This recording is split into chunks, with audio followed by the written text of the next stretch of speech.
Many years ago, right from the very beginning, Mamuka was already a problem that refused to sit down. She was alive, healthy, loud, and very invested in a marriage that was not hers. Mama Uka was Abuchi's mother.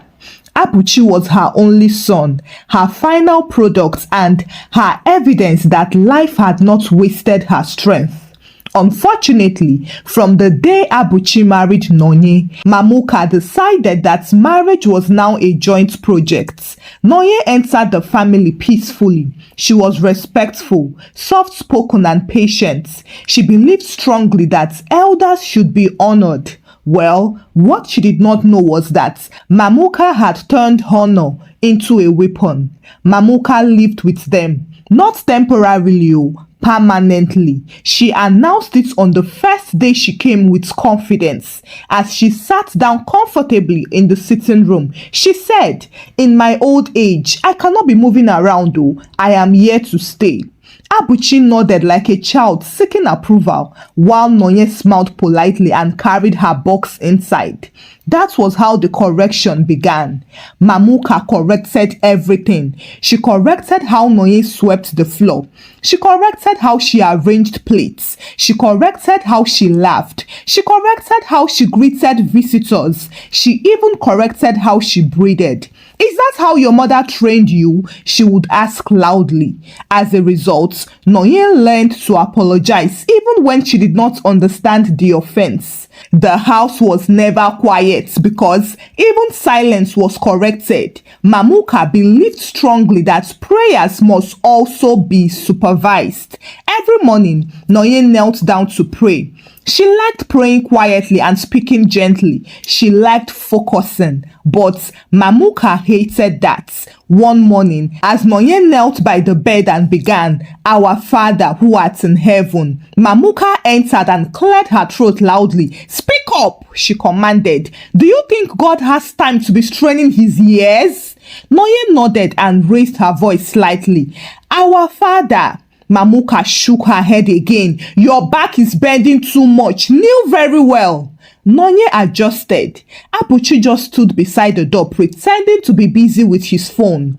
Another morning, Nonye prayed again. "Lord, thank you for this marriage." Mamuka interrupted. "Marriage is not food," she said. "Thank God for life first." Nonye paused and continued. "Thank you, God, for life." Mamuka nodded. "Good." On another day, when Nonye prayed longer than usual, Mamuka hissed, "Do you want to pray and finish all the anointing oil in one morning?" As such, Nonye ended the prayer early. Mamuka corrected her even during fasting. "Why are you fasting?" she asked. "Is Abuchi not hungry?"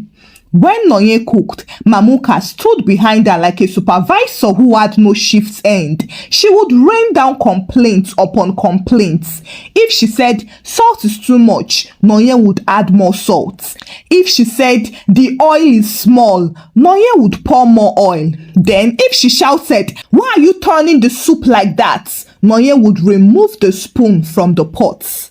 Even when visitors came, Mamuka embarrassed Nonye proudly. "This girl does not know how to cook soup properly," she would announce. Nonye would smile tightly while Abuchi would laugh nervously and say, "Mama, it's not like that." But Mamuka waved him aside. "You keep quiet, Jare." And Abuchi kept quiet. Of course he would, because Mamuka also controlled him openly. She would interrogate him like a schoolboy. "What did you eat at work? Why are you smiling like that? Do not listen to your wife too much." Even at night, Mamuka knocked on their bedroom door without warning. "Why is the light still on? Why is the door locked? Why are you laughing?" In that house, privacy did not exist and boundaries were considered pride. On many nights, Nonye cried and prayed silently. She asked God for patience, not escape, and she did not wish Mamuka dead. She just wished for space because the house felt small even when the doors were open. Neighbors soon noticed and whispered, "That Mamuka is really strong, oh. She does not rest." And Mamuka took pride in that. She would boast and say, "I did not die young. I am still here." She said it often, too often, and continued applying pressure. It was so bad that Nonye began having headaches and Abuchi began avoiding home early. Their marriage felt crowded. Still, Mamuka did not rest. One evening, during family prayers, Abuchi tried to lead. "Let us pray," he said. Nonye knelt down. While Mamuka sat, Abuchi began, "Father, thank you for today." But Mamuka interrupted him immediately. "Who taught you to pray like that?" she asked. "Start properly." Abuchi paused. "But Mama, don't mama me," she snapped. "Repeat it." Abuchi repeated it, but Mamuka corrected him again. "Your voice is shaking. Pray like a man." Nonye watched helplessly as her husband shrank slowly in front of her eyes. That night, she whispered to him, "This is too much." Abuchi sighed and muttered, "She's my mother." Nonye nodded. "I know." She did not say more. Meanwhile, Mamuka slept peacefully that night, confident, powerful, and satisfied. The next morning, she woke up ready to supervise, ready to adjust, and ready to correct what God and common sense had apparently failed to perfect. From morning till night, her voice moved freely around the house, entering rooms before her body and correcting things that were not even broken. By now, Nonye already knew that waking up early did not help, but waking up late did not help either. Mamuka woke up before everybody and slept after everybody. She knew who passed urine at night. She knew who coughed, and she knew when the kettle was put on the fire.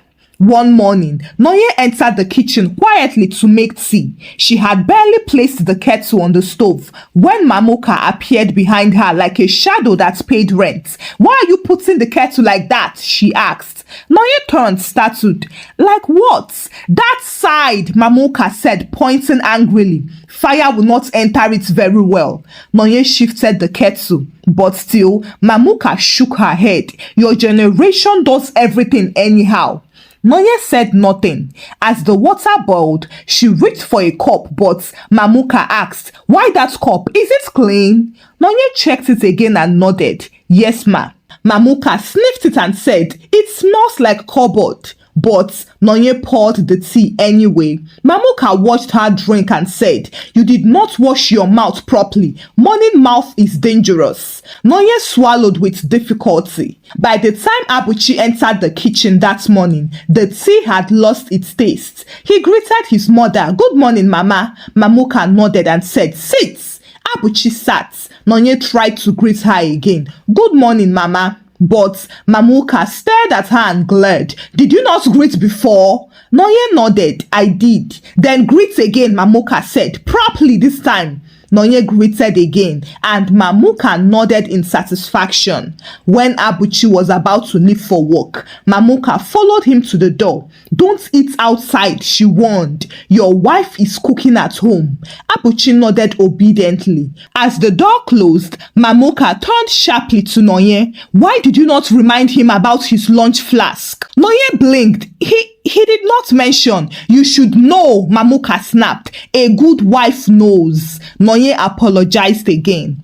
That afternoon, Nonye decided to pray quietly because that was the only way she could breathe properly. But Mamuka, as usual, saw quiet prayer as laziness. The moment Nonye knelt by the bed to pray, Mamuka entered without knocking. "Why are you kneeling like a sick person?" she asked. "Stand up and pray properly."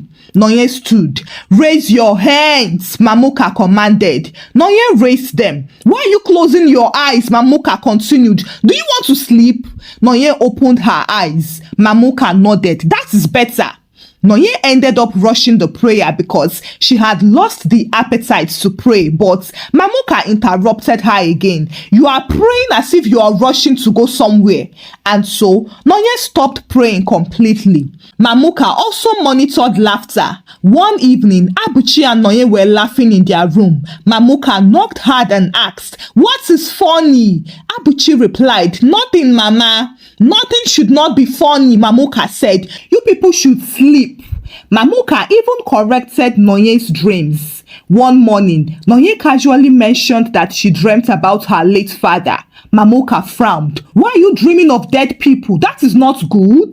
Nonye nodded like a child being scolded for dreaming wrongly. When the neighbors started showing pity for Nonye and saying things like, Nonye has reduced though, she's always tired, Mamuka smiled and said proudly, they are just jealous because they don't have a mother figure in their lives. One evening, Mamuka sat Abuchi down and said, you are changing. Abuchi stiffened. Changing how? You are listening too much to your wife, Mamuka said. Abuchi laughed. Mama, she's my wife. Mamuka slammed her hand on the table and shouted, I am your mother. He became silent immediately.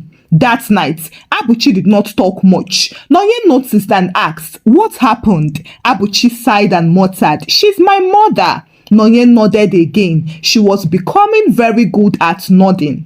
Soon, Mamuka's correction began to sound like warnings. You people think marriage is play. Some women lose their place quickly. Respect keeps a home. Even when Mamuka slept, Nonye felt monitored. One morning, Mamuka sat alone in the sitting room talking to herself. Nonye overheard her say, they will not enjoy it without me. Nonye froze. She did not understand what it meant, but she kept it in her heart. When she told Abuchi, he dismissed it and said, she's just old, don't mind her. But old people also mean what they say, right? By the end of that month, Nonye had started losing weight and her prayers changed. She stopped asking for happiness and started asking for endurance. Mamuka watched proudly and gloated. Marriage is not easy. I also suffered. She believed suffering was an inheritance and continued to act in accordance with her belief until sickness came knocking one day. Mamuka's sickness suddenly started on a Tuesday morning. As usual, she had started correcting everybody before the sun even came out. Nonye was in the kitchen warming soup when Mamuka shouted from her room, Nonye! Nonye froze and answered, yes, Mama. Why is the house quiet? Nonye blinked. It is morning, Mama. Mamuka coughed loudly and said, bring hot water for me. Nonye quickly boiled water and carried it to the room. Mamuka sat on the bed with her wrapper loose and her face shining with sweat. Why did it take you so long? She snapped.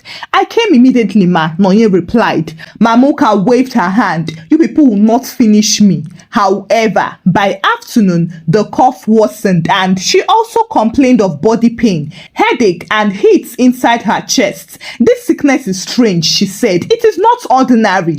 Abuchi panicked and said, Mama, should we go to the hospital? But Mamuka scoffed. Hospital is for people who don't know herbs. So she sent Abuchi to buy leaves and she sent Nonye to boil water again. But she still corrected her from the bed. Why are you boiling it like that? I can see you, oh. Don't cover it. Don't stir. Nonye obeyed everything. That night, Mamuka did not sleep. She talked, complained, and prayed loudly. She scolded even in pain. Nonye, you people are the reason elders die early, she said weakly. Nonye said nothing. By the second day, the neighbors noticed that the noise had reduced. Mamuka's voice no longer saturated the compound.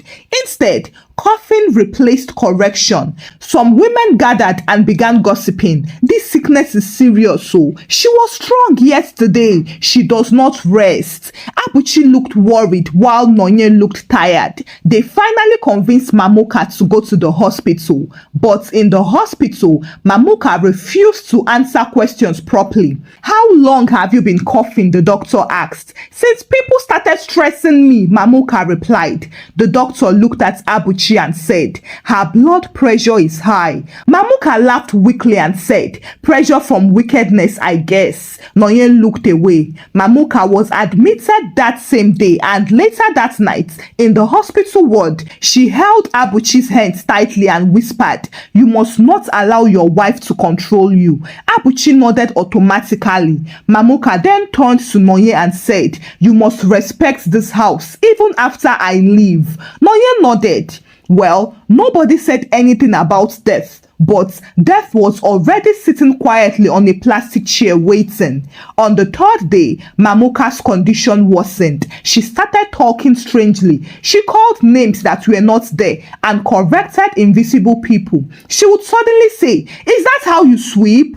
Nonye shivered. The nurse who came to adjust her drip advised, "Madam, rest now." But Mamuka laughed and said, "Rest is for dead people."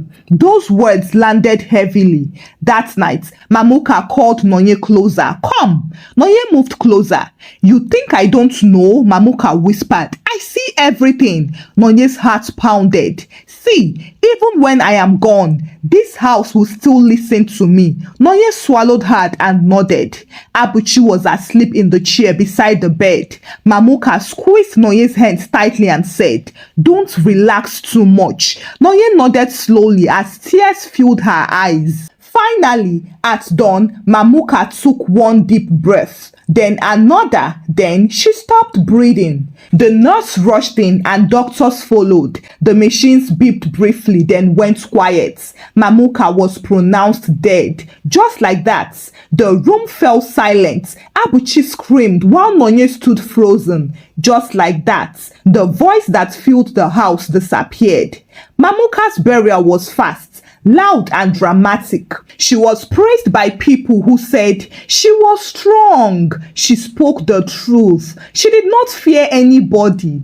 Nonye cried quietly by the corner, but nobody noticed. And then, after the burial, the house felt different. It became too quiet. Abuchi slept deeply for the first time in months, while Nonye cleaned freely. She rearranged the plates, moved chairs, and cooked without supervision. For 3 full days, peace returned until the 4th night. Nonye decided to cook soup differently that night. She added less oil, tasted it, and smiled. However, later, when she sat in the sitting room alone, she heard a familiar cough. Then her heart stopped when she heard her name, Nonye. The voice was soft but clear. Nonye stood up slowly and whispered in fear, "No." The voice came again. "Why is this soup like this?" Nonye screamed.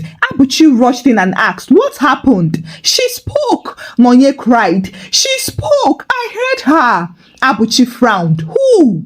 "Your mother," Nonye said. There was silence, then Abuchi laughed. Now, she's dead."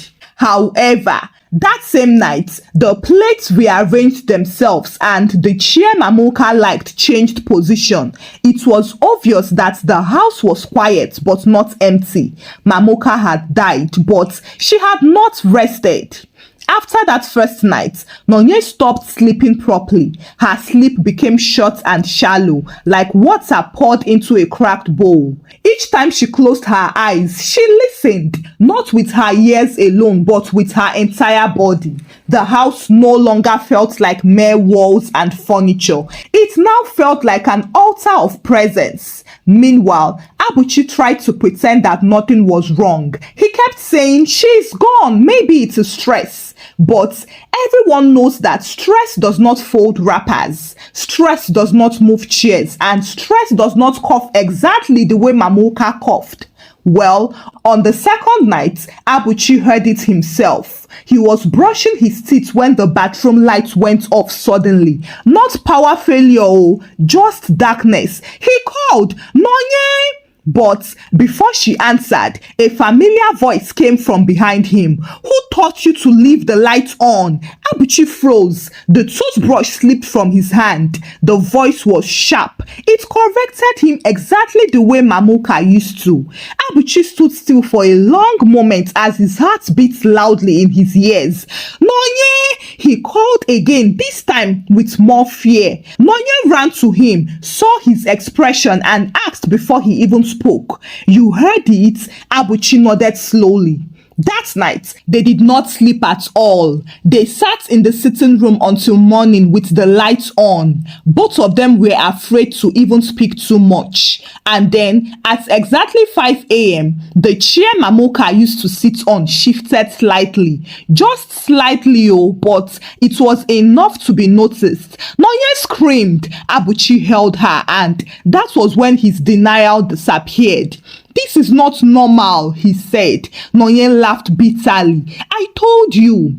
That same day, they called a prayer warrior. The man came, prayed loudly, sprinkled water, and commanded peace. But Mamuka did not respond. That same night, the prayer warrior's shoes rearranged themselves neatly by the door. The neighbors also noticed these things too. Fear now lived in that house. The house light stayed on all night. Nonye stopped going out alone and Abuchi started coming home early.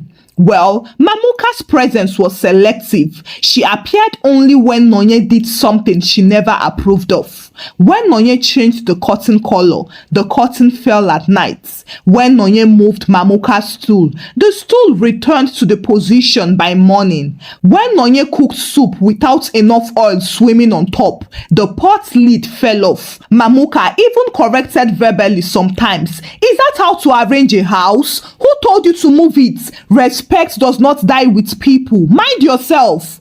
Abuchi too began responding without thinking. I hear you, Mama, he once said. Nonye turned slowly. You heard that? She asked. Abuchi realized then that something worse than hunting was happening. Their house was obeying Mamuka. Abuchi tried to assert himself once. One night, he stood in the sitting room and spoke loudly. This is my house now. But the light flickered violently. Don't shout, Mamuka's voice replied. Abuchi sat down immediately. Nonye cried openly that night. Can you see? Your silence empowered her. Even in death, Abuchi had no answer. Mamuka started correcting Abuchi more than Nonye. Why are you listening to your wife? Why are you sleeping early? Why are you allowing change? As a result, Abuchi began shrinking again, just like when she was alive. One night, Mamuka appeared clearly, not as a shadow or in a dream. This time, Nonye saw her reflection in the mirror while combing her hair. Mamuka stood behind her with her arms folded. You think you can enjoy peace? She said.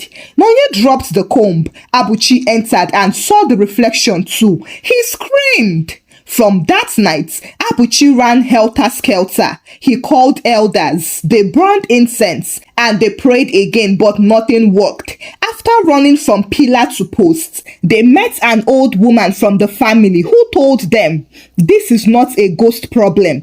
It is unfinished ownership. Nonye asked curiously, ownership of what? Of this marriage, the woman replied.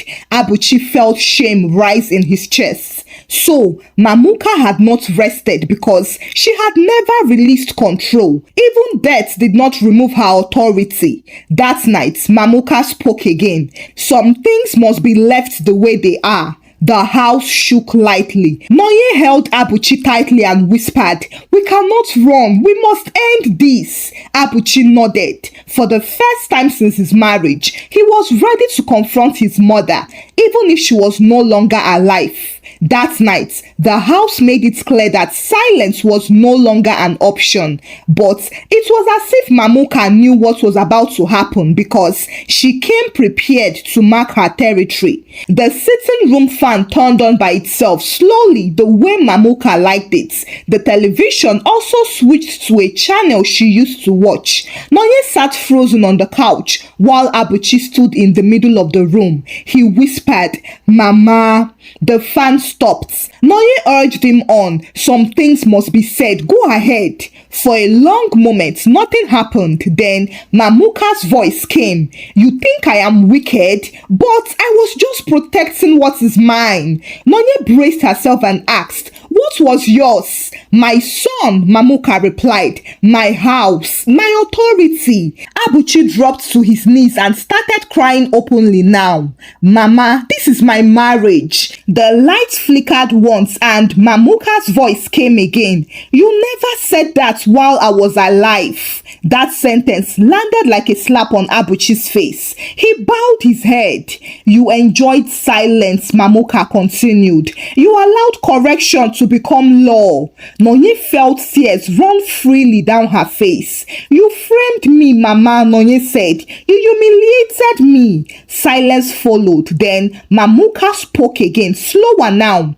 I tested you to see if you would leave. Nonye shook her head and said, marriage is not a testing ground. That is what I did not understand, Mamuka replied. The old aunt stepped forward from the corner of the room. She had been sitting quietly watching everything from the corner. It is time, she said. Say it. Abuchi turned to her. Say what? The aunt told him, your mother made a vow she never broke. Noye gasped, what vow? She vowed that no woman would fully own you while she lived, the aunt continued, and she even extended it beyond death. The room went cold. Abuchi shook his head. Mama! Mamuka replied, I did not mean harm. I only meant control. But this is harm, Nonye replied. The aunt spoke again. She tied the authority of this house to her voice. That is why the house responds to her. Nonye looked around slowly. The chairs, the walls, the floor. So, what ends it? She asked. The aunt replied, counter words and release. Abuchi stood up shakily and said, Mama, I failed you and I failed my wife. I allowed fear to replace leadership, but I choose my marriage now. Immediately, the fan stopped and the television went off. Nonye stepped forward and said, I forgive you, but you must let go. There was a long silence. Then Mamuka appeared for the last time. She stood in the doorway and said, I did not know how to stop. You can stop now, Nonye replied. Mamuka looked at Abuchi one last time and said, be a man. Then she turned to Nonye and said, rest. The lights dimmed, and when it became bright again, Mamuka was gone. That night, Nonye slept deeply without fear, and Abuchi woke up different and lighter. In the morning, Nonye moved the chair and nothing happened. She rearranged the sitting room. Still, nothing happened. She prayed quietly and no correction came. Abuchi stood beside her and said, it is over. Nonye nodded. She finally died. Thank you for watching this story. Here is one word for us. Sometimes we allow ourselves to be caged willingly without even knowing it, forgetting that people will continue to have unlimited control over your life until you stand up for yourself. So, it is left to you to decide to either take charge of your life or to remain under that person's bondage. If you enjoyed this story, give the story a thumbs up and share the story out with your loved ones. Subscribe to this channel if you've not done so by now. Until I bring another story your way. Bye!